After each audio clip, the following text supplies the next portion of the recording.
This is WCPO 9 News. Thanks for joining us for WCPO 9 News. I'm Adrian Whitsett, and here's a look at some of today's top stories. Starting today, anyone 16 and older can get vaccinated in Ohio. Also today, Kentuckians age 40 and up are eligible to get the doses. Kentucky Governor Andy Beshear says he also plans to extend the state's mask mandate.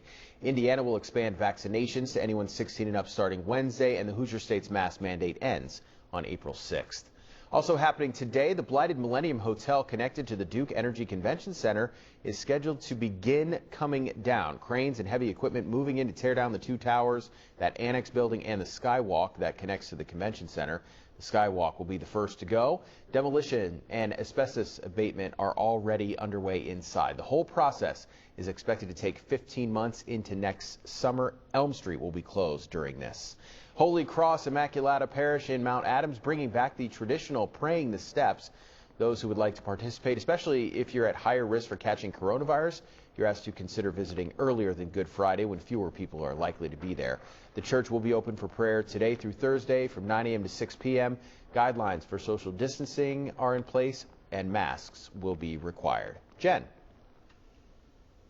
Well, today we're going to get at least a little bit more enjoyable forecast. The breezy conditions and the dropping temperatures on Sunday were less than enjoyable. Today we get sunshine, a light wind, and a more seasonal high of around 57 degrees there in the afternoon hours. But it is cool enough this morning that a coat, yeah, you might want to grab one as you head out. Tomorrow's high will bump back to 70, so a rapid warm up thanks to a strong south wind tomorrow. This is all in advance of our next weather maker, which will be a rain system coming in for Wednesday morning and up through about midday. But behind this, it is going to cool down a lot, leaving us with highs only near the 40-degree mark just in time for opening day. Obviously, I mean, the Reds had an opening day last year without fans, and it was, 3 months after the regular start of the season. Last spring was rough for many local bar and restaurant owners, but doubly so for people like Billy Watson. Watson operates Kitty Sports Grill on 3rd Street.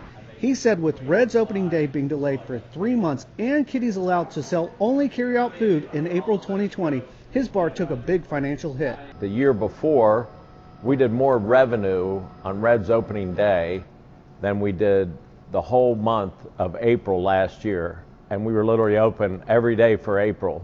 Opening day usually is our best day of the year.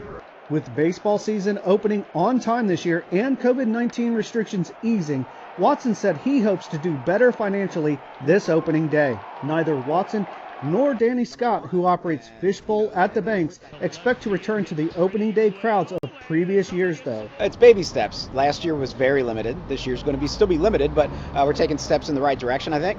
The Reds are allowing a smaller number of fans inside Great American Ballpark for their season opener against the St. Louis Cardinals. And the city of Cincinnati opened its Dora, a designated outdoor refreshment area at the Banks last week.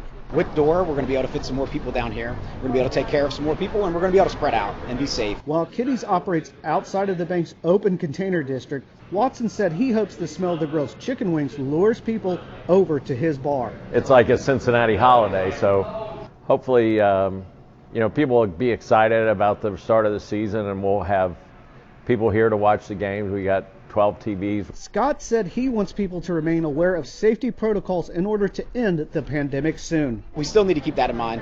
I don't want to discourage people from coming down, but I don't want to say, hey, let's pack it in. To learn more about opening day at the Banks, visit WCPO.com. I'm Brian Maines, WCPO 9 News. Many of us don't want to handle cash this spring because of concerns about COVID-19. So debit cards are more popular than ever. But one Northern Kentucky woman learned some risks of using a debit card for online shopping. Patricia Babin found a great deal on Amazon, grabbing a 55-inch HD TV for just $283. But it appeared that either Amazon or her bank grabbed her money twice. It looked like at first a double charge. It turned out to be a pre-authorization hold for the TV's cost, which left her card down over $600. So I expected the pre-authorization to drop off. Yeah. Well, it didn't. So she called and learned that authorizations on debit cards can take several days to be returned. I think that's wrong. This is a common problem for people who use debit cards, and it's not just limited to Amazon. It happens at other retailers and especially at gas stations. Business Insider suggests you don't use debit at gas stations because of skimming scams and because stations put a hold on the card. At hotels because the desk may pre-authorize $400 on your card. On a rental car, where the rental firm may hold hundreds of dollars until you return the car. If that had been out of your checking account, that could have really hurt you. It could have messed up my house payment.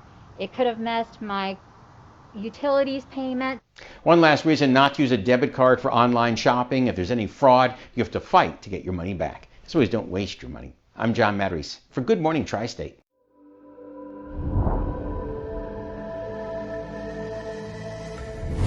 Opening arguments begin today in the trial of the former Minneapolis police officer charged with the death of George Floyd. Derek Chauvin has pleaded not guilty to charges of manslaughter, second-degree murder, and third-degree murder. 14 jurors will hear the case. The death of Floyd last year sparked protests around the world when a video was released showing Chauvin placing his knee on the back of Floyd's neck for several minutes before he died. Say his name! George Floyd! Black Lives Matter! National Guard soldiers will be on hand for security during the trial. The courthouse is also surrounded with fencing and razor wire.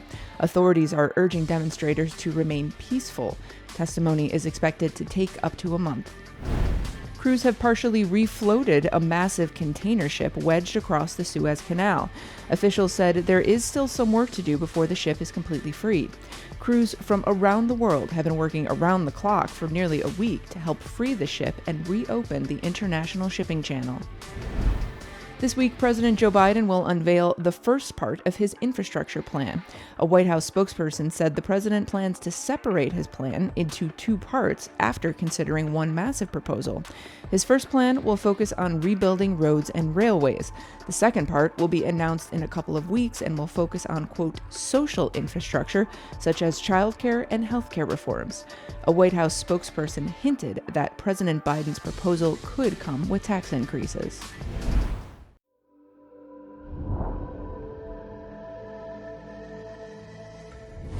As the Biden administration races past its vaccination benchmarks, questions mount over if and how to use extra jabs as a form of diplomacy around the world. We will obviously in the future have surplus vaccine, and there certainly is a consideration for making that vaccine available to countries that need it. The U.S. has contracted millions more coronavirus vaccine doses than there are Americans. So far, the U.S. has agreed to share just 4 million vaccine doses with Canada and Mexico. And some experts say it will soon be time for the U.S. to step up its vaccine diplomacy. Just on basic humanitarian grounds and as a trade-off in terms of foreign policy objectives, we can and should use these vaccines to accomplish those goals. The agreement to loan vaccine doses to Mexico comes as the U.S. is seeking help to deal with a surge of migrants at the southern border. Both the U.S. and Mexico have denied that the vaccines were shared with any strings attached. Mexican officials told Newsy the deal was not made on a quid pro quo basis, saying the negotiations began almost 2 months ago during the first conversations between Presidents López Obrador and Joe Biden. Meanwhile, some of America's top global competitors like Russia and China have been much more generous in shipping doses outside their borders. The Biden administration has said it wants to be a part of the global solution to the pandemic, but the White House doesn't want to make decisions about excess vaccine supply too soon. There are obviously a number of factors, including the fact that these variants are unpredictable. We're still at war with the virus. We don't know which one is going to work best with children. Though millions of Americans have yet to get the shot, the U.S. has contracted 300 million doses of AstraZeneca's vaccine. That has yet to get U.S. approval, making it the most likely choice to ship out to countries that have okayed the shot. What the Biden administration is doing is a very good first step, but that's all it is. We're going to have so many excess doses of these coronavirus vaccines, and we should be doing more to get them out to countries that need them. Kellen Howell, Washington.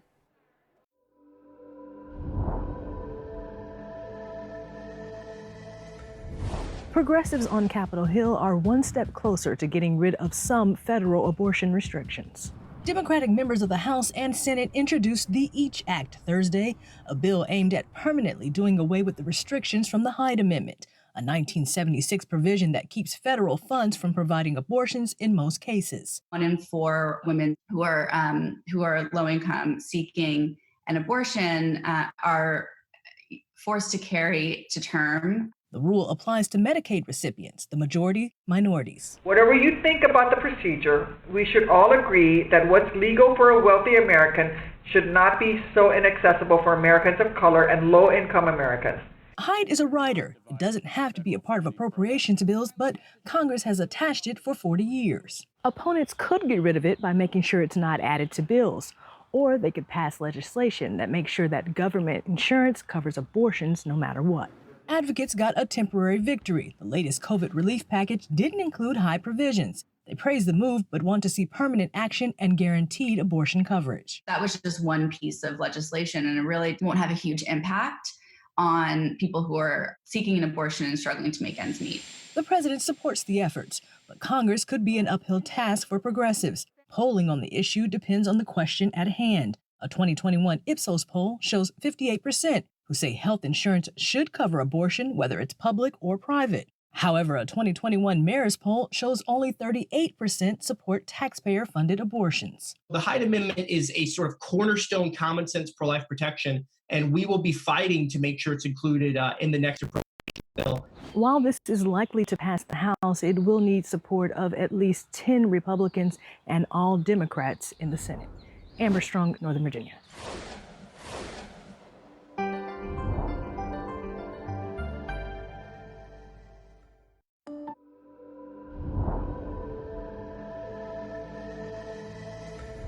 The first COVID treatment trial in the world to include pregnant women was just launched. Now researchers need patients to enroll. They're studying a long-approved diabetes medicine, which they believe will be effective in keeping people out of the hospital and dying from COVID-19. We need 570 people. It's a specific number, and statisticians have carefully mapped out the percentages as to why that number works. 570 people need to enroll within 3 days of receiving a positive COVID test. Participants will either get a placebo or a diabetes drug called Metformin. Those analyses did find that people who had been on Metformin before they got COVID-19 were less likely to be hospitalized or die than similar people who were not on Metformin. If you're wondering how a diabetes drug relates to a respiratory virus like COVID, you're not alone.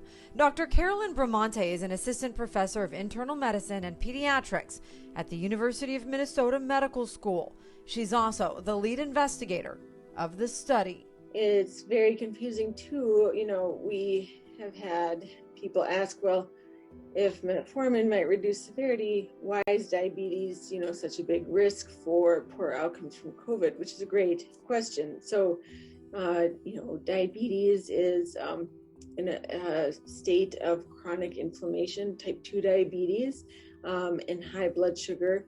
Both of those things, we think, appear to make the severity of COVID-19 disease worse. She says metformin has also been effective in treating Zika and hepatitis C. It's even been used to enhance fertility. The drug has been FDA approved for decades. Kids have taken it, as have pregnant women. It's clearly easier to study something that has already been used in pregnant people because you have, data to fall back on in discussing in general the risks of using that medication in pregnancy. Dr. Sarah Cross is a high-risk obstetrician and assistant professor at the University of Minnesota Medical School. Pregnant women are generally excluded from drug trials, COVID or otherwise. Dr. Cross says that can be risky. Because then you don't really know how something works in pregnancy. So if you don't have any data, then every time you talk to somebody, you say, well, you have this medical condition, you have high blood pressure, and I'd like to give you this medication, but it's never been studied in pregnancy, so I don't really know. Researchers hope people, including those who are pregnant, will enroll in this trial. Even with the vaccine coming out, Dr. Bramante says metformin is an available and inexpensive treatment that could improve survivability, but they need the study and those 570 people to prove it. It's a simple sign up, and doctors say a safe drug. This would be people who were recently diagnosed with SARS-CoV-2. They don't have to have symptoms, but they have to have had a positive test within 3 days. If you're interested, head over to covidout.com. I'm Stephanie Stone, reporting.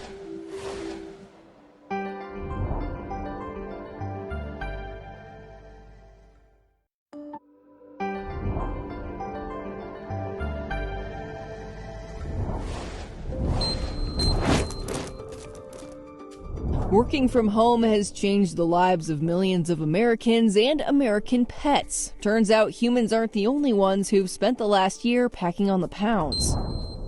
My name is Brad Wigginton, and my dog's name is Oliver. Oliver is a 5-year-old Beagle Cocker Spaniel mix. With the pandemic keeping people inside, Brad says Oliver started packing on the pounds. The vet said, he looks like he's about 10 pounds overweight. We need to slim him down a little bit. Dogs in particular, cats not so much, but dogs are pretty good at getting you to feed them. Even for our pets, extra weight has real health consequences. Veterinarian Glennis Graham says she has noticed the weight gain among both dogs and cats.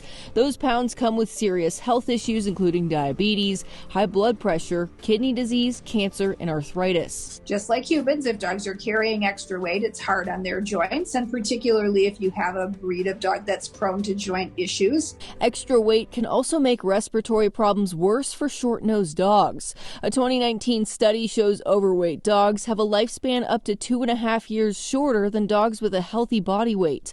Dr. Graham says don't overestimate the value of walks. She says the single best thing that you can do for your dog is take it for a regular walk 10 to 15 minutes a day. Hello, everyone. I'm 9 First Warning meteorologist Sherry Hughes. We had some chilly temperatures today. We started in the 60s after midnight, but temperatures fell into the 40s during the afternoon, and the winds have been gusting into the 30s. I think the highest gust I saw was about 37 miles an hour. Well, the good news, the winds are going to decrease as we go into the overnight, and certainly as we go into tomorrow or your Monday, we'll get the winds out of the west and also mainly a little bit of a southerly flow by Tuesday, but winds will die down to about 5 to 10 mile an hour for your Monday into Tuesday. Tuesday, though, it's going to go back up again. Here's the way it looks for this evening. We've had the clouds as well. Clouds will disperse. We will gradually see mostly clear skies in the overnight hour. By about 2, we're at 34. I think we'll bottom out around 31 degrees. Then as you get up in the morning, we see those temperatures go back from 30s to 40s at noon, and then 50s, which are seasonal temperatures during the afternoon. And notice every day part has sunshine and lighter winds out there. So it's a pretty good start to the week, but we're going to have a good bit of temperature swings as we go through the week. Look at Tuesday, 68 degrees. Wednesday, our next chance of rain, and temperatures down to the 40s. Behind that cold front, opening day for the Reds will be a chilly one, and we'll have breezy conditions, which means that 40-degree temperature will likely feel like the 30s. But we have mostly a dry week with the exception of Wednesday's rain.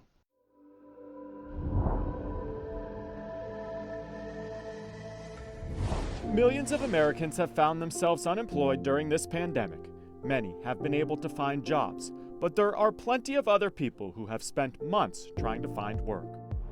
In cities and towns from coast to coast, there are countless Americans still looking for work. It's very humbling. I've had to turn to resources that I'd never turned to before. Leslie Schwimmer is among the millions who lost her job at the start of the pandemic. I tried to downsize and reduce my expenses as much as I can. Leslie owned a spa in Ventura, Florida. When the pandemic hit, though, she was forced to close. She was eventually able to reopen, but by then the damage had been done. Gut-wrenching, beyond gut-wrenching. I put my life into it. Sold my house, gave, all of my everything I put into that, and it was just, I never thought it was an option not to succeed. This single mother of 3 suddenly found herself looking for work. That was back in September. 7 months later, this 57-year-old still can't find a job. Do you think your age is the biggest thing that's keeping you from getting a job right now? I think so. I think that, I tried, when I went to different resources to mask my age as much as I can. Nationwide, the unemployment rate is sitting around 6.2%. The number of long-term unemployed, or people who have been jobless for at least 27 weeks, is right around 4.1 million. Half of those people, though, about 2 million, are over the age of 55. I do think that age is a huge factor. Nearly a year into Leslie's job search, answering that question, how are you doing, isn't easy. Frustrating, tiring, humiliating. I hate that one, but it's hard on your self-confidence. I find it very hard. But from LinkedIn to old-fashioned networking, Leslie is determined to find work and find her way out of those unemployment statistics. I've gotten past 2-3 interviews now, and they've shown some real interest, but no job offer as of yet. In South Florida, I'm Chris Conti.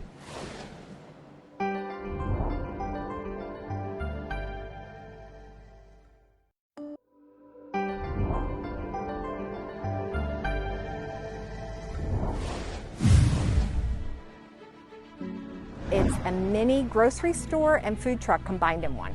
A food bank in South Florida is rolling out a new program to get healthy food into communities that need it most. They created this grocery store on wheels. The truck includes fresh vegetables, a refrigerated section, and meat products. It will visit low-income communities that lack access to fresh food. People should have access to food, affordable food, even if they're on food stamps. 22 tons of donated food was given out in the last year. A pop-up food pantry in Detroit is going strong while people still need help during the pandemic. It started as a temporary resource that's turned into a nonprofit helping thousands of families.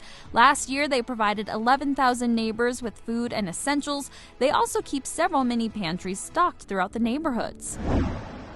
We want to make sure that people don't have to make the choice between paying rent and feeding themselves and their families. You've heard of little free libraries. Now one Denver nonprofit took the concept and applied it to people looking for something to eat.